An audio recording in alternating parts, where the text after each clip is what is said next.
Well, hello, welcome again to a reading of Ephesians, and I got up to chapter 5, which begins here. Gineste un mimetai to theou, hos techna agapeta, kai peripateti in agape, kathos kai ho Christos agapesen, hemas kai paraido ken hiauton hupa hemon prosphoran kai thusion to theo es osmen you odias. Therefore, we get an imperative here from Ginamai: become imitators of God. Mimetai is a first declension masculine noun, as beloved children. Kai, and now peri, another imperative, literally walk. So remember that verb often has the sense of conduct yourself, live your life, perhaps in love or with love. Kathos, just as, this is kata plus hos, just as also Christ loved us and gave, from paradidomi, himself on behalf of us, and then as a prosphoran, as an offering, and there's a variant reading here, and sacrifice to theo, to God. And we get this interesting phrase, as osme you odias, which is literally as a scent of fragrance. Both of these words are from the same root, the osmane and the odia. There is a verb osdo, to smell, and osme then becomes the scent, and this is of beautiful scent, beautiful fragrance. Often translated as a fragrant offering, but it's literally as a scent of fragrance. Pornea de kai akathasia, passa a pleonexia medi onomadzesto en humin, kathos prepe hagios. Let's do that bit there.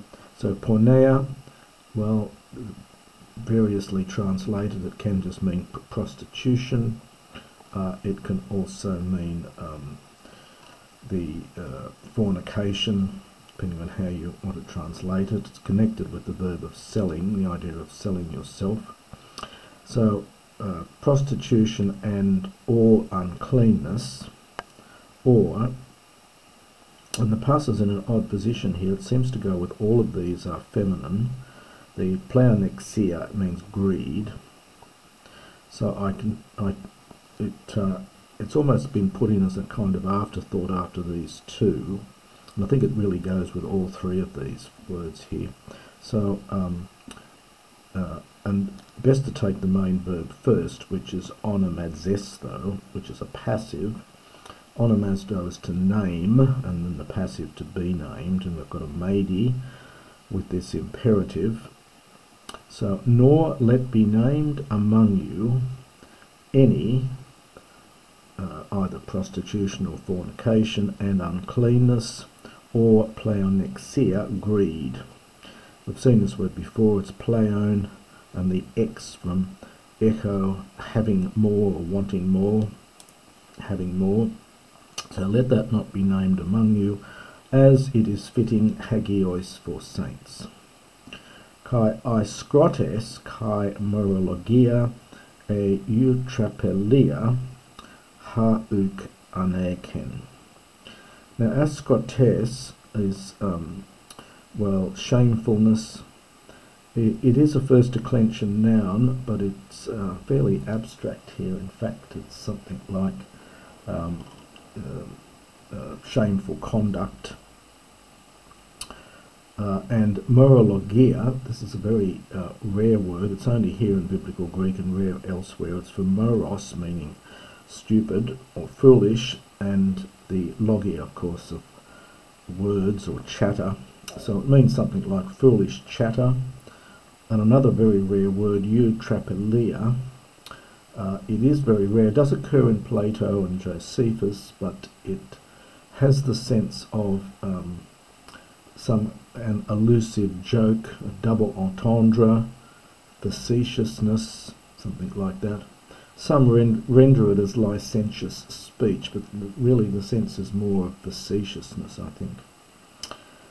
It is quite a rare word. So things which uk aneken. Now there is an impersonal verb anake, meaning it is proper. And we've got neuter plural here, singular verb. So things which are not proper. Alamalon Eucharistia, but rather Eucharistia, thanksgiving, first declension feminine noun.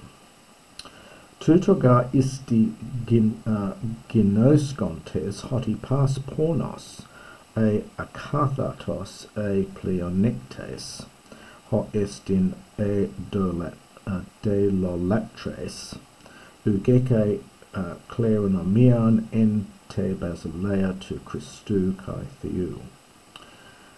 Funny little expression here. The isti is from oida, it's an imperative.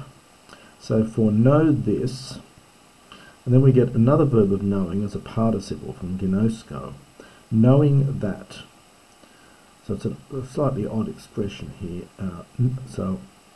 Know that, knowing that, pas pornos, every pornos. Now again, this probably means fornicator here. It could possibly mean male prostitute, it's masculine. Or unclean person. Akathartos is normally an adjective. Or pleonectes, first declension, masculine noun, or someone who is greedy. And then we get this parenthesis, ho estin idololatres, which is idolatry. To put it straight into English, really, it's an eidolon is an image or idol, and the latruo is to serve. So this is which is the act of serving an idol. So often translated, which is idolatry. Uk eke does not, so anyone like that does not have kleronomia, an inheritance in the kingdom of the Messiah and of God. Medes humas apatato kenois logos, diatautaga erkatai he orge tu theou epitus huius tes apatheas. Now this is from the verb apatao. You get the noun apate as well, meaning deceit, apatao. We're not getting a lengthening here of the vowel because it's a present imperative, so you get a contraction here, I think.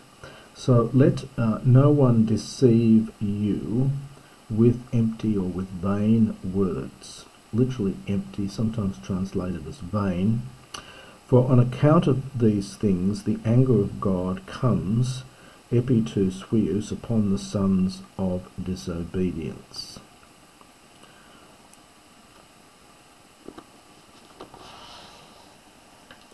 Me un geneste sum metokoi auton.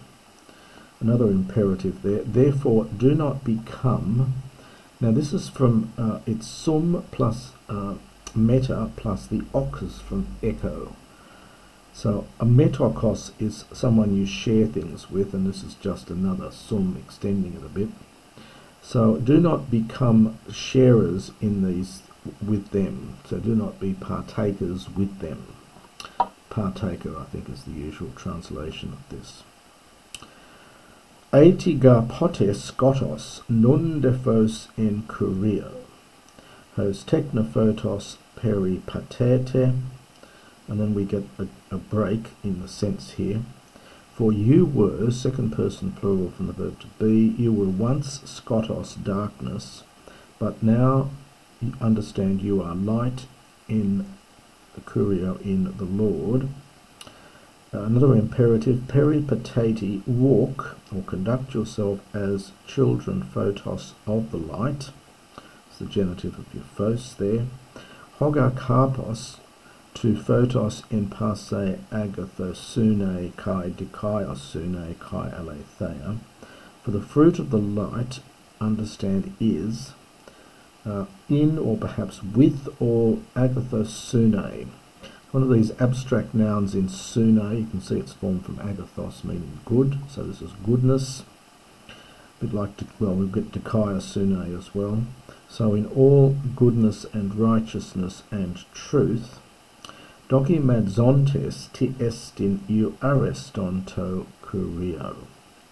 Dokimazdo is to put to the test, to try out, make a trial of, put to the test. So test what is well-pleasing, this is you plus the arestos, to the Lord. Kai me son koinonete tois ergois tois akapois to Scotus, malon de kai elenkete, taga crufe, genomina hubauton iskron esti kai legain. So, and do not, now again we've had this idea of being sharers or partakers with them. So now we're getting sun koinonia, sun koinonia is the verb. Koinonia is to share with, to have in common with. So do not have anything in common, this is an imperative, second person plural, with the fruitless works. You get an alpha privative plus the karpos root here, with the fruitless works to skotos of darkness. This is a genitive, third declension toskotos, third declension neuter, but rather also elenkete. Now elenkete generally means to condemn or reprove. It's an old law court term, good Attic Greek. So, but rather it's either condemn or reprove. Some translations use the word exposed, which seems to push the Greek a little bit. Condemn or reprove, so rather condemn them for, now we're going to take the est in it, this is impersonal here, esti iskron, it is disgraceful, kai legain, even to speak of, the things being, cryphe is really adverbial here, hidden. So the things being hidden, it is a disgraceful, being hidden by them. So the things being hidden by them, it is a disgraceful thing even to speak of them. Tadepanta elenkomena hupatu photos phanerutai. So literally, for all things being condemned, phanerutai are made plain, are made visible, hupatu photos, by the light. Pangar ta phanerumenon phos esti. This is a difficult phrase, and you'll need to look at the commentaries on this. It's somewhat much debated. It seems to best to take the participle here perhaps as middle rather than passive, and translate it as for everything which reveals is light. If you take it as passive, it's going to mean for everything being revealed is light. It doesn't quite seem to work very well. So everything that reveals is light, I think, is probably better here. Dio lege, wherefore he says, we're not, so perhaps it says, it's very, could be impersonal, or he says, that we're not told who the subject is. And we get a little quotation here, but it's not from the Old Testament. It seems to be some kind of liturgical formula or hymn, perhaps. Egere ho kathudon kai anasta ekton nekron kai epiphause soi ho Christos. Arise ho kathudon, participle, the one sleeping. Kai anastar, that is another imperative from anhistemi, and arise from the dead. And the Messiah, epiphause soy is a future from epiphausco. The phos root here, it is connected with phaos or phos, light, means to shine upon. So in the Christ will shine upon you, from epiphausko. It's a kind of iterative form from the verb for light or lightning. Blepete un akribos pos peripatete mehos asophoi alhos sophoi. Ex agored zomenoi ton chiron hoti hi. Oh, yeah, sorry, I'll do that bit again. So blepete un akribos pos peripatete mehos asophoi al hos sophoi, ex agored zomenoi ton chiron, hoti hi hemerai ponerai asin. Look, therefore, akribos means, it has the sense of accurately or very carefully. So look carefully then how you walk, or perhaps you conduct yourself. Not as asophoi al hos sophoi, not as ignorant ones lacking wisdom, but as wise men. Agored zomenoi, this is a funny word, it means buying back. It often has that sense of redeeming.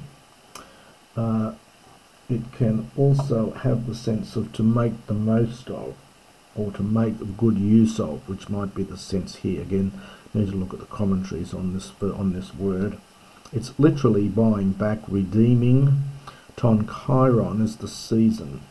So it may mean something like making the most of the season, making most of the time.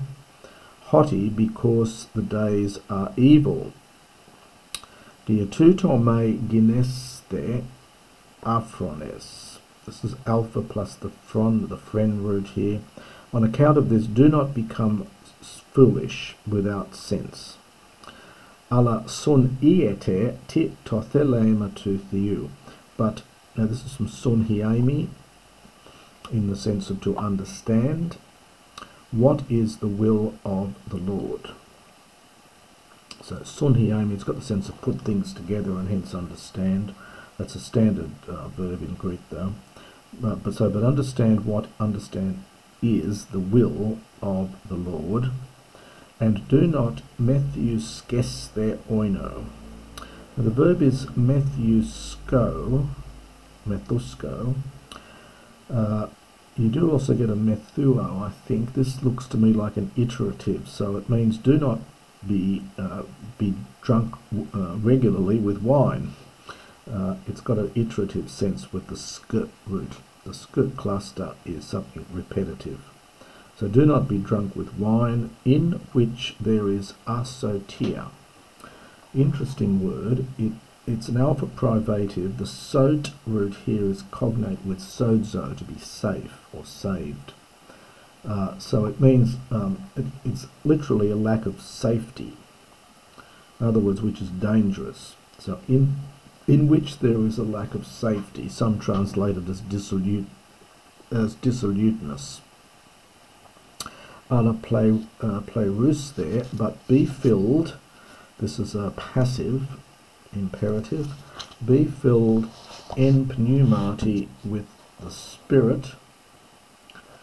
Laluntes hi autois, and then en in brackets psalmois, kai humnois, kai oidos, pneumatikais, aidontes, kai psalontes te cardia, humon to curio, kai eucharistuntes pantoti hupapanton in onomati to curio hemon, Jesu Christo, Christu to theo kai patri. Hupatassominoi, alelois en phobo Christu. Speaking to yourselves, and if we take the end, doesn't matter greatly, in psalms and hymns. Now an ode, we get our word ode from that, of course. Both this and this participle here are connected with the verb. In classical Greek, it's aedo. and then it gets shortened a bit in this biblical Greek. It means to sing, so aedo is to sing, and we get odes and another verb of singing here. So speaking to yourselves in psalms and hymns and spiritual songs, singing and making psalms, there's an old expression, making psalmody, with your heart to the Lord. Eucharistuntes, giving thanks pan toti, is pan plus toti, it's on every occasion, always, on behalf of all, en onomati tu Kyriou, in the name of our Lord Jesus Christ. So it's giving thanks, and then to God and the Father. Hupotassomenoi, being subject, is a passive participle here from hupotasso, being subject to one another in the fear of Christ. And that is the first part of chapter 5.